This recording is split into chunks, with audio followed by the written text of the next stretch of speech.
Hey everyone, me Kevin here. The market is starting to freak out as we lead into what will likely be a very tumultuous election day.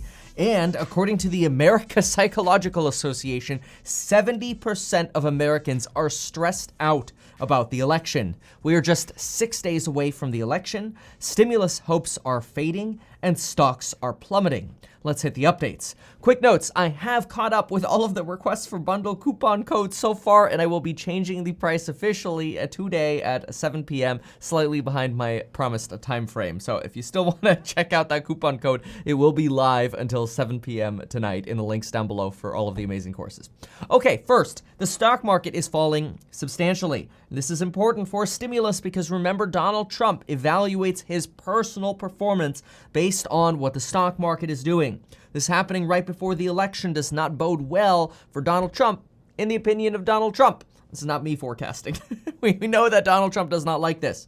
This is really the only remaining hope that we have that something could spark stimulus talks to get renewed prior to the election. At the time of this recording, oil is down 6%, the Dow Jones is down 3.2%, and trending downwards. The S&P is down 3.1%, and Boeing will cut thousands of jobs. Also, economists are now warning, and we've heard this quite a bit, that failing to inject another dose of stimulus will lead to sharp increases in layoffs in the coming weeks. We already know that the Federal Reserve believes that even just delayed stimulus can mean we enter into another slow 10-year recovery period.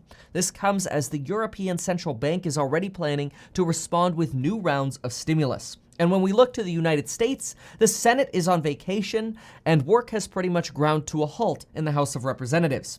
The only response we have thus far from the White House, however, is from Joseph Lavorgna, the chief economist of the National Economic Council. That's different from the director, Larry Kudlow, who thinks everything is a V.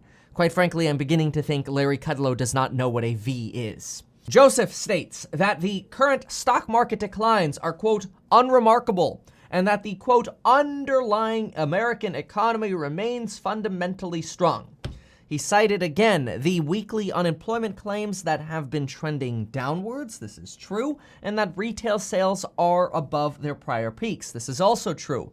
Unfortunately, the weekly unemployment claims don't tell us what's going to happen now that COVID cases are rising. Boeing is laying off more people, and consistently, businesses are at the threat of bankruptcy.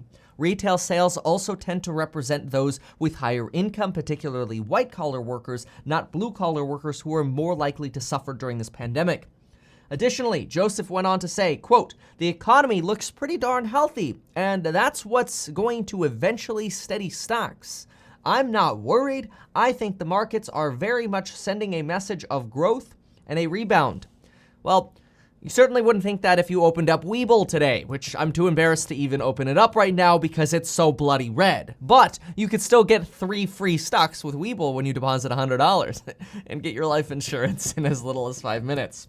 Stephen Moore, this is a close associate of Donald Trump, came out and said that it's Pelosi's fault because she wants a blue state bailout, which we've I think debunked that in like the last 17 videos, that yes, Nancy Pelosi wants money for state and local governments, but they are willing to earmark it to specifically COVID-related expenses for police, fire, schools, and so on. Nancy Pelosi, however, has also ended hopes of a stimulus deal prior to the election. She said she is still optimistic that talks will continue, but we know that talks will change dramatically after the election. Motivations will change. Any hope of using a stimulus package to help in the election will no longer be present, and we might have new power players in play. Nancy Pelosi says the White House has failed miserably. Nancy Pelosi and Steve Mnuchin did not have a phone call yesterday. This is unusual because generally they have a 40 to 60 minute phone call, and they have had these phone calls almost every single day for the last 3 weeks. And then they tell us that they had a phone call, made a little bit of snail's pace progress, and that they'll talk again tomorrow. But that did not even occur yesterday. Talks have essentially stopped. On COVID, 11 states have reached 7-day death averages at record highs. The entire country has hit a 7-day average of 800 deaths per day. On Tuesday, we hit 931 deaths following Thursday's 1,143 deaths. Cases have hit 74,410 for Monday, and cases tend to rise throughout the week. We are also at 44,000 hospital beds now occupied by COVID patients. This is despite a lower mortality rate and despite more stringent hospital admission criteria. This is the highest level that we have seen since August. Additionally, some survivors of COVID are now being described as having autoantibodies, which are antibodies that attack you rather than the coronavirus, which may explain why some have more severe cases of COVID and those who have recovered are sometimes described as long haulers because their body is still fighting itself. Some studies have shown that long haulers may experience fatigue, chest pain, and heart inflammation. There's also now other research that suggests it's possible that mental capacity could decline shortly after having COVID, and they're not sure how long that could actually last. Although that recent study has not been peer-reviewed yet, even though they came out and said that mental capacity declines by about as if your brain had aged 10 years.